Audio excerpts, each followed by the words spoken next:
اب آخری بات، اللہ کے نبی علیہ السلام دعا کے لیے ہاتھ کیسے اٹھاتے تھے؟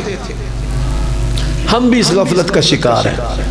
یقین جانے عبادات میں ہم بڑے کمزور تھے، جس طرح بوڑھے ہو رہے ہیں، فکر بڑھ رہی ہے قبر کی، تو کوشش ہے بھئی عبادات کی طرف توجہ کریں اور جو جہالت تھی اس کو دور کریں اور علم حاصل کریں اور یہ چیزیں لوگوں تک پھیلائیں۔ ہاتھ باندھنے کا کوئی طریقہ آپ میں سے بندہ بتا سکتا ہے کہ نبی علیہ السلام ہاتھ جو ہے وہ کس طرح دعا کے اندر اٹھاتے تھے؟ علماء کے علاوہ آپ لوگوں سے سوال ہے، علماء نہیں، ان کو اللہ کی توفیق سے پتہ ہوتا ہے، تو کیسے بھائی نبی علیہ السلام ہاتھ اٹھاتے تھے؟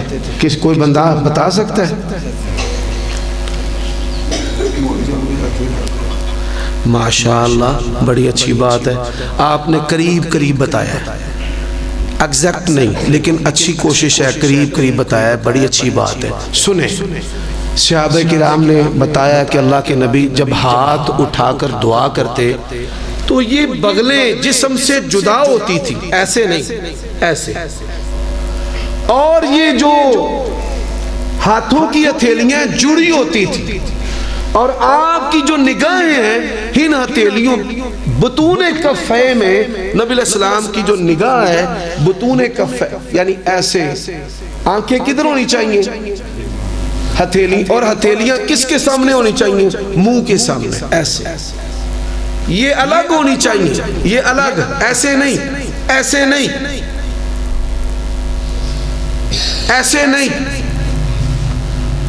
ساری زندگی بندے نے کبھی کوشش کر کے مسنون طریقے سے دعا کی کوشش نہیں کی، بھائی ایسے، یہ دونوں ہاتھ چہرے کے سامنے، دونوں آنکھیں ان کے ہتھیلیوں کے درمیان بطون میں، اور ایسے، یہ نبی علیہ السلام کے دعا کرنے کا طریقہ ہے۔ سمجھ آیا جی؟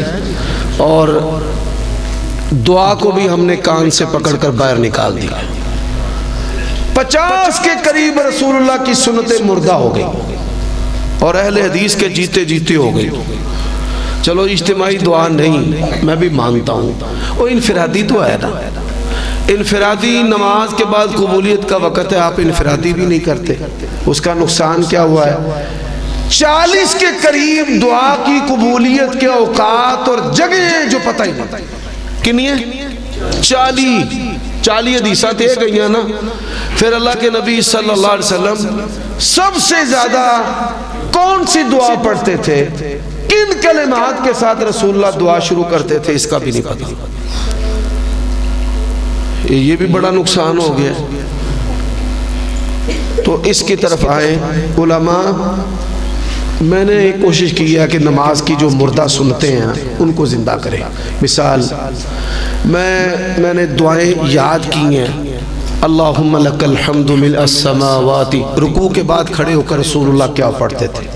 ربنا ولک الحمد حمدا کثیرا طیبا مبارکا فی، اللہم لک الحمد ملء السماوات وملء الارض وملء ما شئت من شیء بعدہما انت اہل الثناء والمجد، احق ما قال العبد وکلنا لک عبد، اللہم لا مانع لما اعطیت ولا معطی لما منعت ولا ينفع ذا الجد منک الجد، اللہم لک رکعت، اللہم لک رکعت وبک آمنت ولک اسلمت خشع لک سمعی ومخی وعظمی وعصبی۔ تو یہ کلمات ایسے ہی سبوح قدوس ربنا، اور اسی طرح سبحان ذی الجبروت والملکوت والکبریاء والعظمہ۔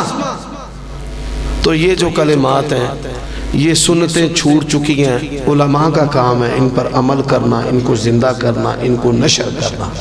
اور سب سے اہم چیز ہے ہم اپنی نمازوں کو عصر نو تجدید ایمان کے جذبے سے سیکھیں، اپنے بچوں کو سکھائیں اور اپنے بڑوں کو درست کریں، کھڑے ہونے کا طریقہ، رفع الیدین کا طریقہ، ہاتھ باندھنے کا طریقہ، رکوع کرنے کا طریقہ، سجدہ کرنے کا طریقہ، سلام پھیرنے کا طریقہ، اور پھر سلام کے بعد کی جو مسنون دعائیں ہیں، یہ رفتہ رفتہ رفتہ رفتہ ہر چیز کے اندر ٹوٹ پھوٹ اور کمزوری آ رہی ہے۔